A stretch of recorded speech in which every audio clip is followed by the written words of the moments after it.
러시아 하면 여러분에게 가장 먼저 떠오르는 이미지는 무엇인가요? 술을 떠올리시는 분들도 많을 것 같은데요. 40도 이하의 술은 물이다 라는 말 들어보셨나요? 독한 술을 좋아하고 즐겨 마시는 러시아인들의 음주에 대한 인식을 담은 말 중 하나죠. 이렇게 술에 대한 문화와 인식이 발달되어 있는 러시아에서도 금주령이 여러 번 내려졌다는 사실 아시나요? 그럼 지금부터 금주령이 왜, 어떻게 내려졌는지 쉽고 깔끔하게 알려드릴게요.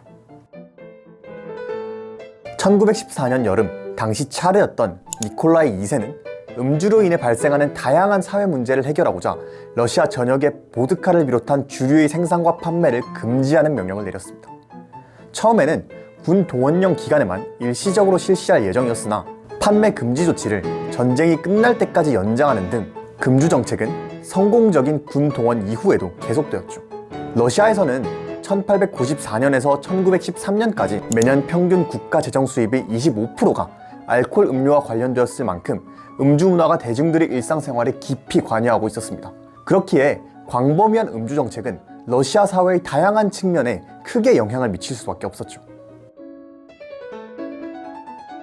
두 번째 금주령은 1985년에서 1987년까지 약 2년 동안 미하일 고르바초프에 의해서 시행되었습니다.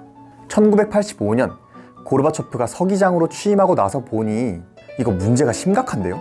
너나 할 거 없이 아침부터 보드카를 마시고 취하는 것이 생활 루틴이 돼버린 건 기본. 알코올로 인해서 교통혼란, 가정폭력, 우울증 등의 문제가 계속해서 대두되었습니다.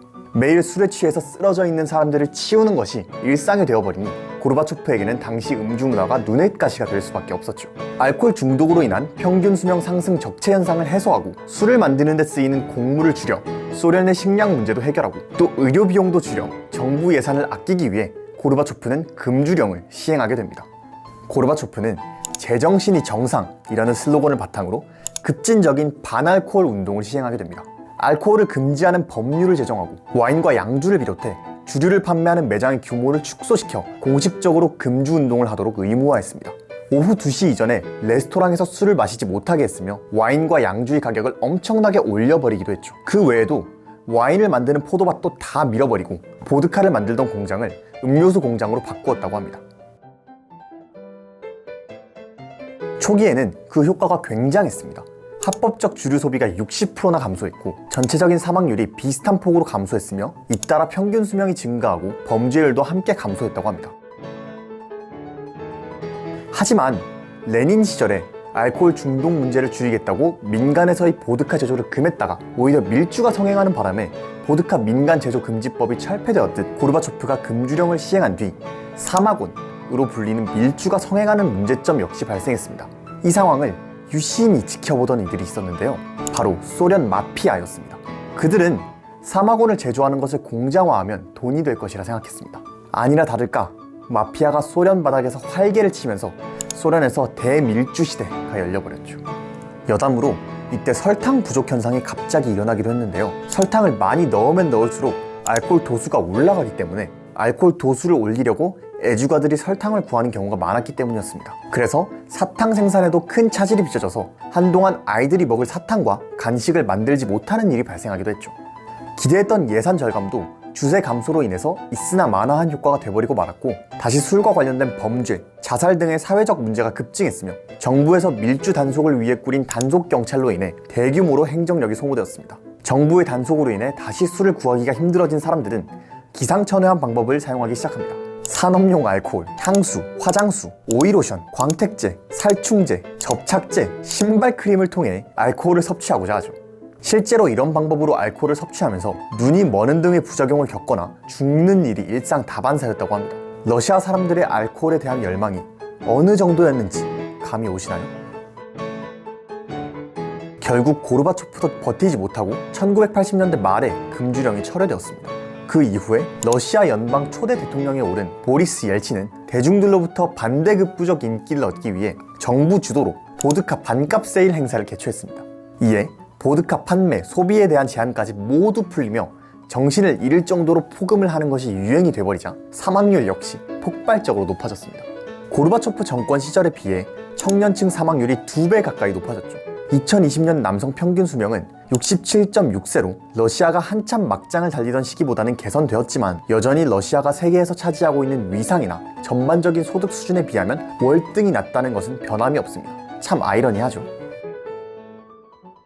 러시아에서는 그간 알코올 문제와 관련된 원인과 해결 방안을 둘러싸고 정부와 사회 세력들 사이의 갈등과 충돌이 많이 발생했습니다. 예를 들면 의료계 종사자들은 공공보건 분야에서의 독자적인 활동 영역을 확보하고 전문적인 권위를 인정받기를 기대하며 알코올 문제에 대한 자신들의 견해를 적극적으로 표명했고 금주운동에서 주도적인 역할을 수행하려고 노력했습니다. 하지만 러시아 정부는 집단주의를 강요하며 억압적 공산체제를 바탕으로 정부가 밀주 제도, 유통책은 물론 소비자들마저도 혹형으로 다스렸습니다.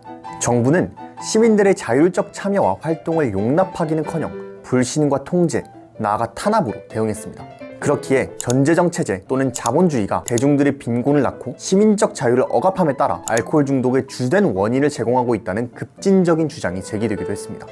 뿐만 아니라 러시아 정부는 과도한 음주 문화의 개선을 표방하면서도 국가 세입의 많은 부분을 주류 독점에 의존하고 있다는 모순적인 현실 앞에 놓여 있었죠.